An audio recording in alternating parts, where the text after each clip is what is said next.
ഖത്തറിൽ എന്താ പരിപാടി? റിച്ചു വർക്ക് ചെയ്യണോ അതോ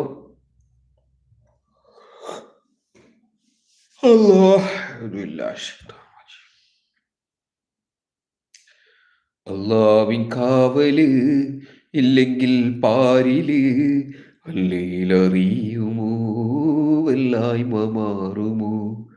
അല്ലാവിൻ കാവല് ഇല്ലെങ്കിൽ പാരില് അല്ലേലൊഴിയുമോ വല്ലായ്മ മാറുമോ? സംഗീതം തീർക്കുവാൻ സല്ലാപം തേങ്ങുവാൻ സഹായ ഹർഷനിക്ക്. നിങ്ങളോ എവിടെയാ ജോലി? ഞാനിപ്പോൾ കുവൈറ്റിലാണ്. സഹായ ഹർഷനിക്കും സുബ്ഹാനേ സകലമറിഞ്ഞരുളൂ റഹ്മാനേ. അല്ലാവിൻ കാവല് ഇല്ലെങ്കിൽ പാരില് അല്ലേലൊഴിയുമോ